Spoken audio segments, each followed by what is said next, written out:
From the heart of the 713, it's fun, it's engaging, and it's uniquely Houston.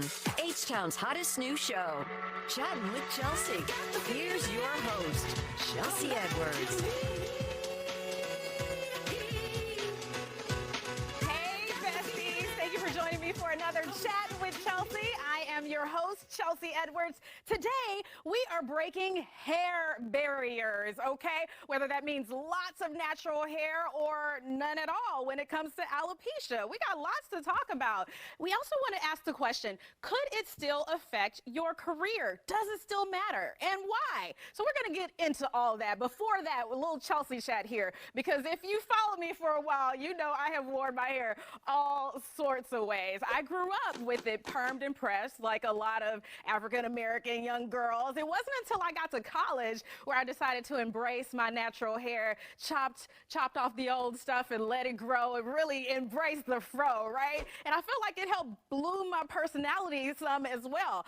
But I actually ended up going back to the perms, back to the crack, as they call it, but the creamy crack. But I did end up going back to natural. So a lot of us have these journeys where we're trying different things. We're seeing what works. I will say my natural hair is part of who I am now. My conclusion that I've come to after all of these years is I'm just going to wear it how I like. All right, and you can wear yours how you like. We're going to talk all about that today. I actually graced the cover with two lovely ladies who are joining me today. This was Defender Network back in January, talking about breaking barriers in the workplace with natural hair. Joining me now, we have Zakanda Joseph and Bridget Holden. Hey, Thank you, ladies, for joining me. I mean, off the page and in real life. Know, right? How exciting. Yes, I love the hair. I know y'all get a lot of attention because I mean, y'all really rock the natural. So let's start with where your natural journey started.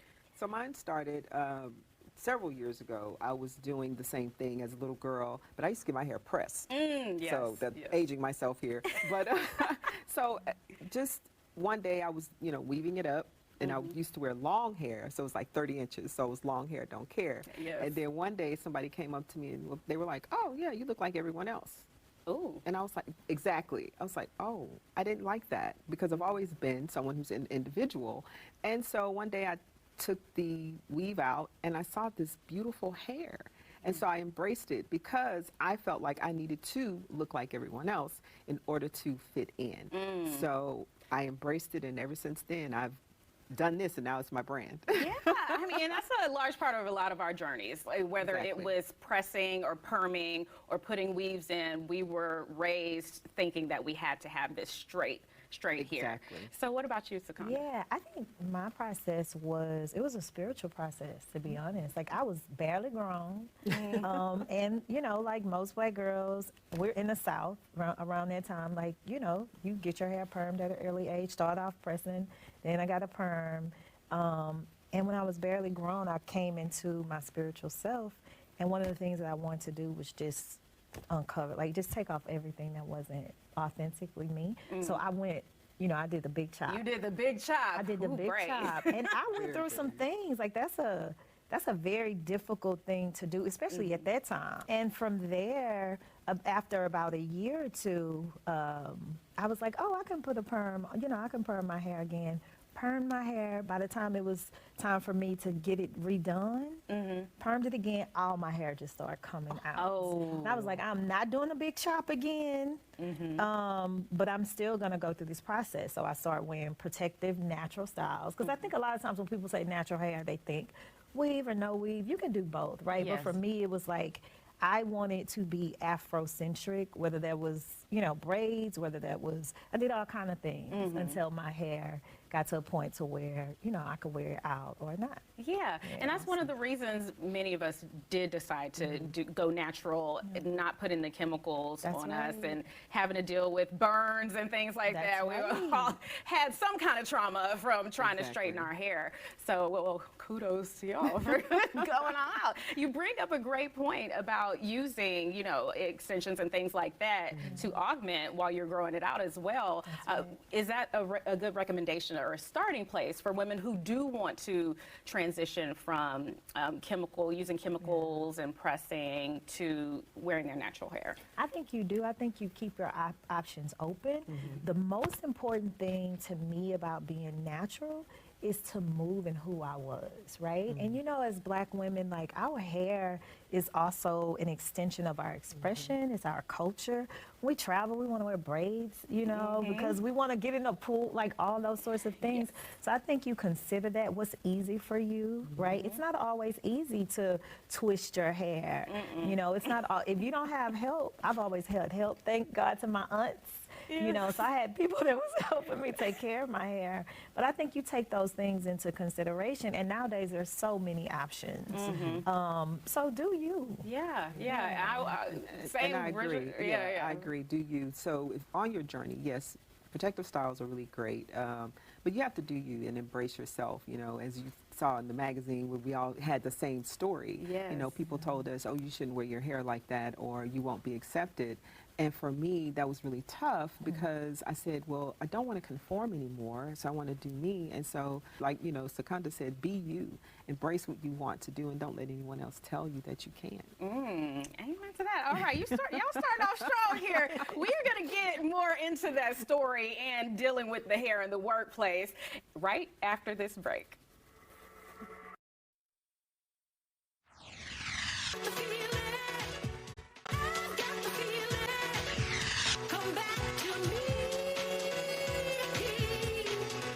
About breaking barriers with our hair, including in the workplace. So we've got Bridget and Secunda back to talk about this. We were in the Defender paper in January telling our stories.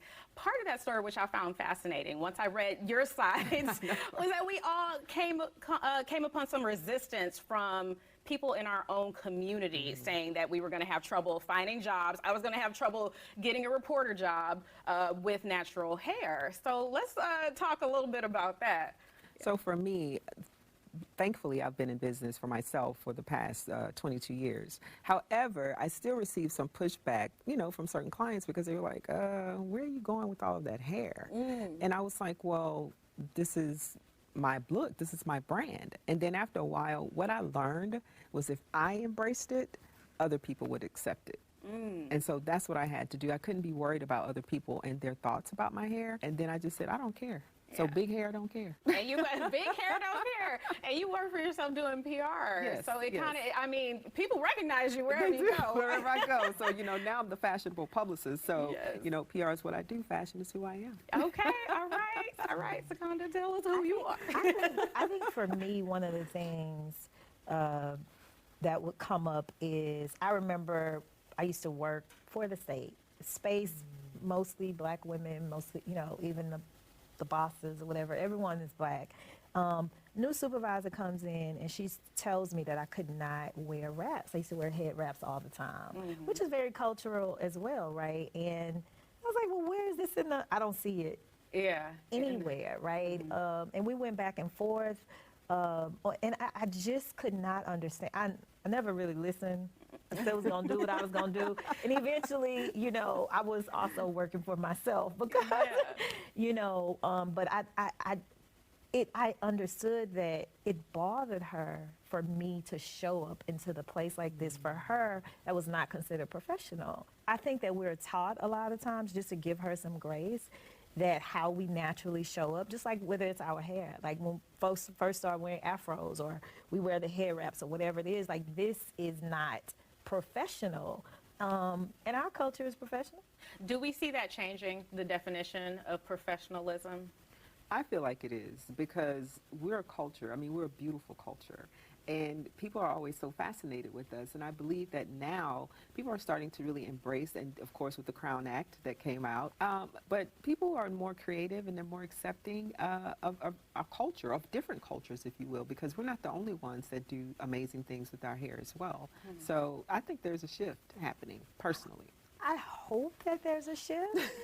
I hope, yeah, you know, sometimes, but, you know, like there has been a lot of pushback with the Crown Act, right? Here in Texas, you have a young man, right, who's wearing his dreads and, wearing his locks. And he lost, and I see it happening all over, not even just in this country, even in other spaces that you have a lot of anti-blackness or a lot of anti, cultural expressions like South Africa. Like you see these sort of pushbacks happening in school. So I don't know. I hope we're doing better, but. Yeah. Is there anything that we could do to help change that perspective? What we're doing. We're wearing our own natural hair and big and bold and proud, just letting people know that I'm not ashamed of this. Now, I will say this. I think it's getting better for women, Black women. Now, the young men, it's still kind of a fight because they're not used to young men wearing locks or wearing dreads. And so there is a difference. Not that it's good or bad, it's just different. They're used to, wearing lower cuts or cropped or fades or different things of that nature. So when I say it's gotten better for women, not discounting our young men, but I was saying in the spaces for women, I feel like it's getting better, that we're being more accepted for our hairstyles. And I appreciate you said, like, keep doing what you're doing. Yeah. I just learned from this conversation that all three of us are very hard-headed. Like, we're gonna wear our hair as we're like. That's it. Absolutely. And I'm sure y'all get this question a lot, but I do want to end with any tips that you have for women. Maybe they've already started their natural journey and they are looking at your hair and they're like, oh, how do you do that? Any quick tips for women to take care of their natural hair? So for me, I'm vegan, and it starts from the inside out. Ooh, good point. So I watch what I eat. I drink my water. Everybody can say, oh, well, it's what you take. But food has a big play on how you look, your skin, your hair, your nails, everything. So for me, it is what you intake. And of course, take care of your hair and love your hair. Yes. Yeah. Okay. I can see, Bridget, you've been taking in some good things. I can tell, girl, all glowing. Thank you.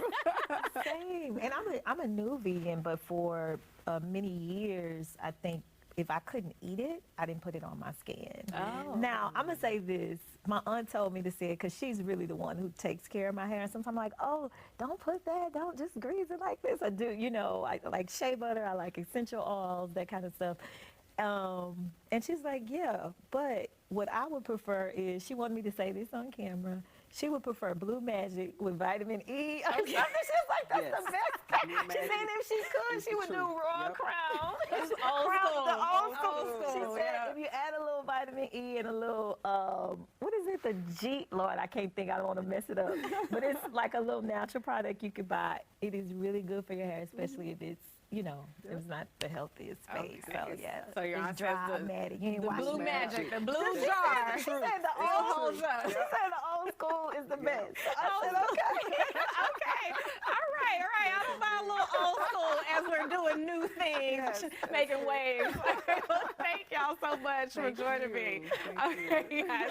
Coming up, we are continuing our conversation on all things hair. What about women who are dealing with hair loss? We have got someone in who can cover alopecia, explain it, and talk about a holistic approach right after this.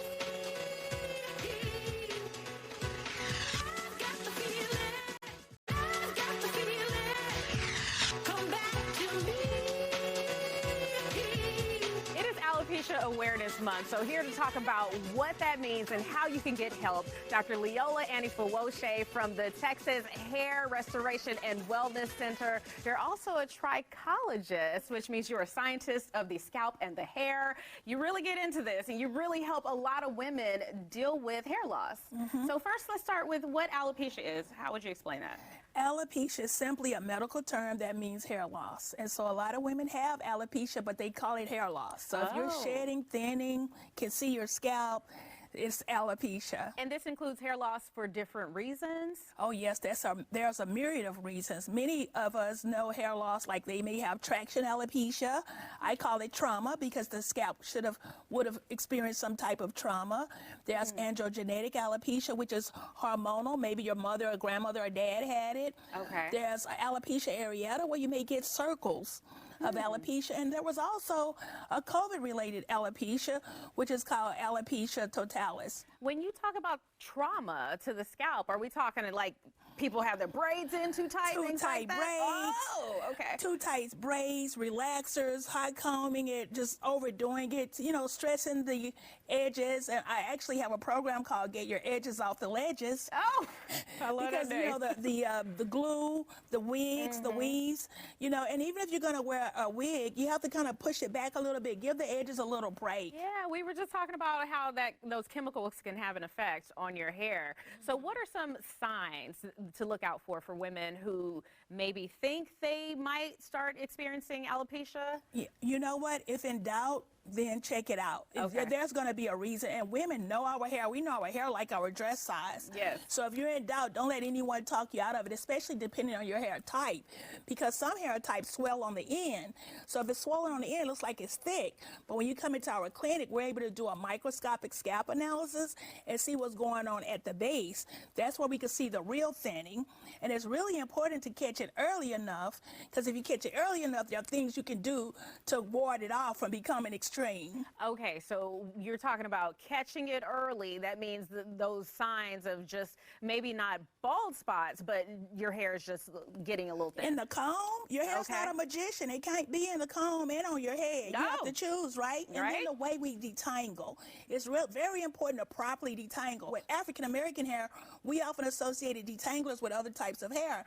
But our hair has a love affair with itself. Those coils are curl and curl. Yes. So the proper detangler, putting your hair and just coming from the end. So you have to know your hair. Your hair has a personality. Ah, I like that. I see what you did there. Yeah, Personality. you see, I'm twisting words, but what is my personality? That's where the phrase came from. I have a good hair day. So when people start seeing these signs, do they go see a dermatologist? What do they do? They do. I won't say unfortunately, however, they should probably look for a trichologist, because a dermatologist, they're good, they're medical, they have 13 children. We're trichologists, we're holistic. We have one child, that's the scalp and the hair. So we can focus more on it. We have more diagnostic tools. And often people come to me, I'm usually the last stop. I don't have the popularity of a dermatologist. A lot of people don't know what a trichologist is. They don't, but those who do absolutely does not go any other way. So what are some things that you can do when you catch it early? Well, first of all, in our clinic, we don't guess, we test. So we run tests on the hair. We send the hair to the lab and discover what's causing it. Because you can't just have hair loss. So that's number one. The good news about hair loss is a tattletale. Hair loss is saying, wait, Mom, something's wrong, let's check it out. We find all kind of often health problems that people probably have overlooked. And this is just from the hair. I've seen hair go like 10 years. It could catch all kind of trauma. Okay, so now we notice the problem. How do we fix the problem? It's very telling. So when our hair isn't right, we're not right. I don't know if you've heard the slogan say, if my hair is right, my outfit can be off. Oh, okay. But I feel right. Yeah. So it's important to know what's going on with your hair. Know the options are out there. There's many options, and sometimes it's beyond shampoo. So you can go beyond the surface, or are we talking about other things to add to the surface? So I call hair loss a bully. So any bully in your scalp is a playground. So any bully left unchecked will take over. Okay. So you have to use certain things, like when you have hair loss, you can't use regular shampoo. You have to use like a scalp detox shampoo, something that can fight the bullies, something that can cause microcirculation. If you have pain in your back or arthritis or something, you may have a blood flow problem. Well, we need to get blood flow in the follicle area.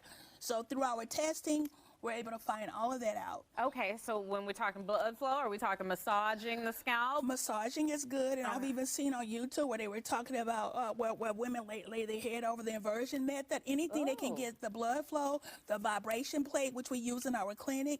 But the old-fashioned scalp massage actually helps, but there are products that cause microcirculation. We use stem cell therapy in our clinic. It's a myriad of things. The red light therapy, for instance, this cap right here, this is very important. This particular, you use it at home, and this red light causes microcirculation, deals with inflammation. So we'll give you the hair loss is a boss kit. Okay. And the hair loss is a boss kit may have my books, some of the products, and just different things you can use. Okay, so you say the red light therapy, because we've seen it on the face and all that. It does the same thing for getting those hairs to grow again? It's so much benefit to red light therapy, from pain. If you have pain on your body, your skin. I mean, I use this head all over my body, almost my head. What? My husband was like, she might be, on my face, on your pain. It causes microcirculation, collagen stimulation.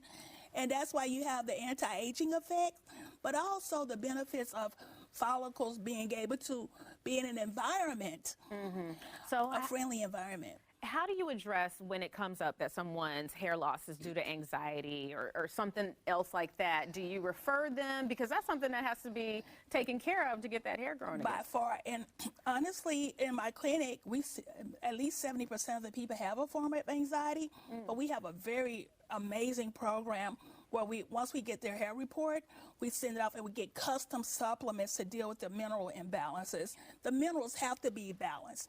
If your calcium is one place and your magnesium is another, you're gonna have a problem. We have a very important educational component.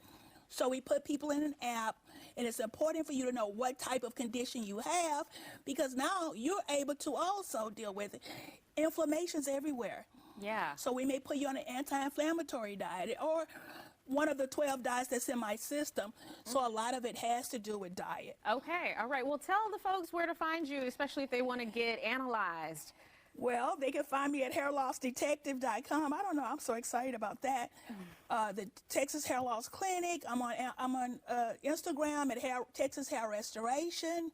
But I'm right on 290 in Hollister. We have an amazing clinic. We feed you soup, tea, water, everything. It's just the whole vibe. All right. Well, Dr. Leola, thank you for coming in and helping so many people out. Thank you. Okay, guys. We'll see you after this break with a couple takeaways.